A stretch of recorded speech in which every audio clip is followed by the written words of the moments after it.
ذرا اعلیٰ کی آپشنز میں بات کر رہے تھے. ویسے بہت زیادہ آپشنز تو ہے نہیں, لیکن موروثی سیاست کی بھی گفتگو چل رہی تھی. ابھی ہم دوبارہ سے انتخابی مرحلے, انتخابات اور انتخابی نتائج کے بعد کچھ سوالات جو پیدا ہوئے ہیں ان کے جواب تلاش کرنے کی کوشش کرتے ہیں اور سمجھیں گے یہ ہم کنور دلشاد صاحب سے, جو کہ سابق سیکرٹری الیکشن کمیشن کے. بہت شکریہ کنور صاحب, آپ کا ہم انتظار ہی کر رہے تھے بڑے دیر سے, ویسے اب موقع ملا ہے. اب ہمیں سمجھائیے, ظاہر ہے اوور آل تو ہم نے دیکھا کہ پاکستان, لائن ہماری ڈسکنیکٹ ہو گئی ہے جی. جیسے ہی ہماری لائن ذرا بحال ہوتی ہے تو ہم ان سے پوچھیں گے, لائن کٹ گئی ہے اور لائن کٹ گئی کہ فارم 47-45 اس میں فرق اور کس طرح سے بعض لوگوں کے جو اعتراضات سامنے آ رہے ہیں. ایون کچھ ہم نے جگہوں پہ دیکھا کہ ڈالے گئے ووٹوں کی تعداد اور درست ووٹوں کی تعداد میں ڈسکرپنسی, کیا یہ ہیومن ایررز ہیں یا پھر اور اس طریقے بھی ہیں ان فارمز کو مینج کرنے کے, یا یہ فارمز مینج نہیں ہو سکتے؟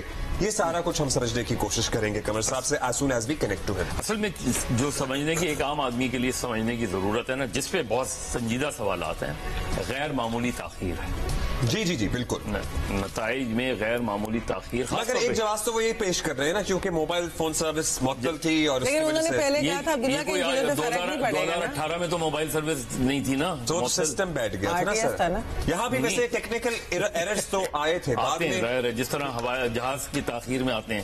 یہاں ٹیکنیکل ایررز کی تو بات کی تھی.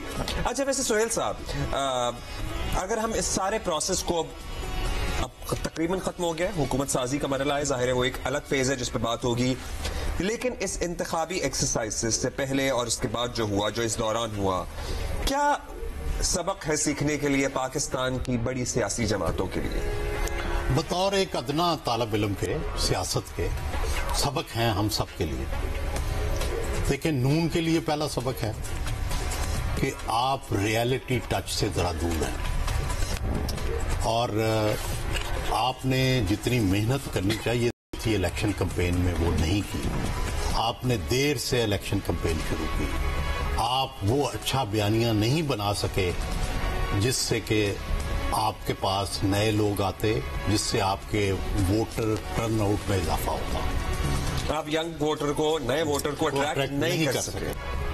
دوسرا پی ٹی آئی کے لیے, کہ پی ٹی آئی کو باوجود اس کے کہ ان کے سپورٹڈ جو انڈیپینڈنٹس ہیں ان کو بڑے ووٹ ملے ہیں, وہ ونڈیکیٹ پہ ہوئے ہیں, لیکن کیا اب پی ٹی آئی کو ایک مکمل جمہوریت پر یقین نہیں کر لینا چاہیے کہ دیکھیں اس باوجود اس طرح کے حالات کے لوگوں نے انہیں سپورٹ کیا ہے, اور انہیں ماضی میں جو مل کے 2018 کا انہوں نے چور دروازے سے جو اقتدار میں آئے تھے, کیا اس پہ معافی نہیں مانگنی چاہیے؟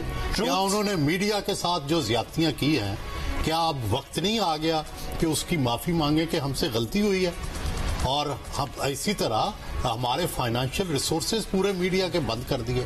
اچھا سر, یہ جو پاکستان تحریک انصاف کے سپورٹر کا ایک رویہ ہے, یا ان کی لیڈرشپ کا بھی جو رویہ تھا میڈیا کے ساتھ, آج بھی آپ کوئی بات کر لیں تو گالیوں کی ایک برسات ہوتی ہے, اب جو آپ کی ٹائم لائن اور آپ کو ٹیگ کر کے, عبداللہ ان کو نا 99.9% بھی آپ سبمیشن کر لینا, انہیں وہ بھی قبول نہیں, وہ 100% سبمیشن کیا ہے. جب انتخابات بھی ہو گئے, میجورٹی بھی آپ سنگل لارجسٹ پارٹی کے طور پہ سامنے آ رہے ہیں, مجھے تو ایسا لگتا ہے کہ یہ سارے لوگ عمران کو مروانا چاہتے ہیں.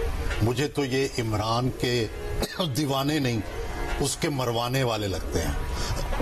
کیا وجہ ہے کہ یہ جو کر رہے ہیں, کوئی تو باہر بیٹھا ہے, کوئی انانیمس ہے, اور یہ کر کے اس کے نتائج تو دیکھیں انہوں نے تو نہیں بھگتنے.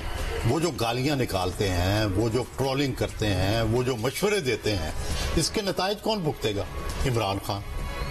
وہ تو نتائج نہیں بھگتیں گے, وہ تو سیف جگہ پہ بیٹھے ہیں. And the terminologies that usually these trolls and these supporters uses